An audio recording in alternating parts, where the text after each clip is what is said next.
मई महीने में धान की खेती की तैयारी शुरू हो जाती है। ऐसे में सबसे ज़रूरी होता है कि आप धान की नर्सरी कैसे तैयार करें, क्योंकि नर्सरी के समय ही ध्यान देकर कई तरह के रोग और कीटों से होने वाले नुकसान से हम बच सकते हैं। दोस्तों, धान की नर्सरी तैयार करते समय किसानों को किन बातों का ध्यान रखना चाहिए, आज हम इसी बात पर चर्चा करेंगे। तो धान की अच्छी पैदावार के लिए दोमट व जीवाश्म युक्त भूमि पर नर्सरी बनानी चाहिए। धान की नर्सरी बेड पर पानी का जल भराव न हो, यह भी ध्यान में रखना चाहिए। इसके लिए अच्छी जल निकास वाली भूमि का चुनाव करना चाहिए।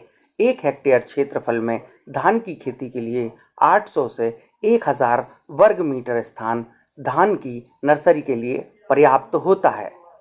मई माह में जिस खेत में धान की नर्सरी डालनी हो, उस खेत पर गोबर की खाद बिछा दें। खेत की 2 से 3 बार जुताई करके मिट्टी को भुरभुरी करें और अंतिम जुताई से पहले 10 टन प्रति हेक्टेयर की दर से गोबर की खाद या कंपोस्ट खाद मिलाएं। खेत को समतल करके करीब 1 से 1.5 मीटर चौड़ी और 10 से 15 सेंटीमीटर ऊंची जरूरत के मुताबिक लंबी क्यारियां बनाएं। 1 हेक्टेयर क्षेत्र के लिए 1000 वर्ग मीटर की नर्सरी पर्याप्त होती है। हर जुताई के बाद पाटा लगा दें ताकि ढेले दूर जाएं और मिट्टी भुरभुरी व समतल हो जाए। जुताई के पहले नाइट्रोजन की आधी मात्रा व फास्फोरस तथा पोटास की पूरी मात्रा भूमि में अवश्य डालें।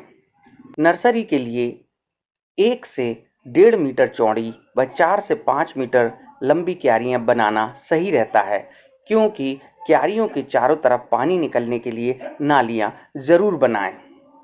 नर्सरी के लिए मध्यम व देर से पकने वाली किस्मों की बुआई मई के अंतिम सप्ताह से जून के दूसरे सप्ताह तक कर लें। धान की नर्सरी के लिए महीन धान 30-35 किलोग्राम व मोटे धान की 40 किलोग्राम बीज की मात्रा पर्याप्त होती है। बुआई से पहले खोखले व थोथे बीजों को निकालने के लिए बीजों को 2% नमक के घोल में डालकर अच्छी तरह से हिलाएं, जिससे खोखले व थोथे बीज ऊपर तैरने लगेंगे। बीजों को छानकर अलग कर लें। नर्सरी में अधिक बीज डालने से पौधे कमजोर रहते हैं और उनके सड़ने का भी डर रहता है। अतः अत्यधिक बीज सघनता न हो पाए, ऐसा ध्यान विशेष रखना चाहिए। बीज जनित रोगों से बचाव के बीजों का उपचार करना बेहद जरूरी होता है। बीज उपचार के लिए किसी भी फफूंदीनाशक जैसे कैप्स्टोन, थाइरम, मैकोजेब में से किसी भी एक दवा को 20 से 30 ग्राम प्रति किलोग्राम बीज के हिसाब से उपचारित कर लें। पौधों को अंगमारी रोग से बचाने के लिए 1.5 ग्राम स्ट्रोप्साइक्लिन को 45 लीटर पानी के घोल में बीजों को 12 घंटे भिगो दें। इसके बाद सुखाकर बुआई करें।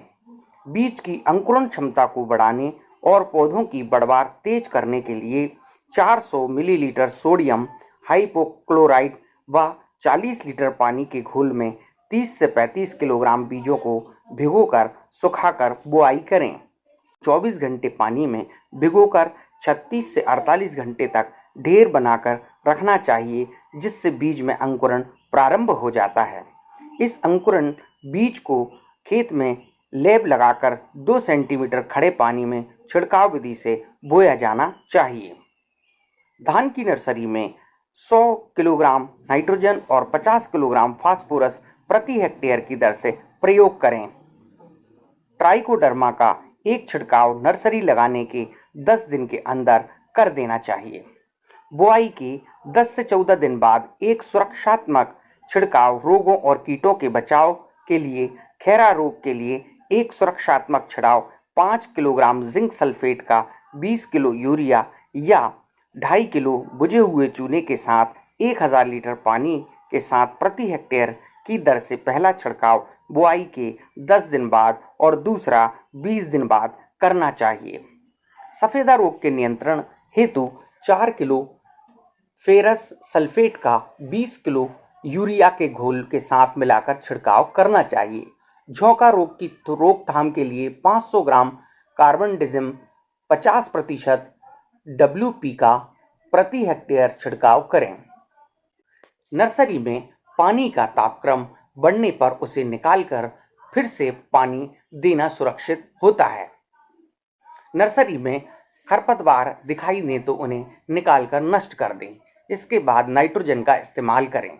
बुआई के 15 से 20 दिन में नर्सरी रोपाई के लिए तैयार हो जाती है, जिसे खुरपी की सहायता से खुदाई कर खेत में रोप सकते हैं। रोपाई के समय पौध निकालकर पौधों की जड़ों को पानी में डुबोकर रखें। पौधों को क्यारियों से निकालने के दिन ही रोपाई करना सही होता है।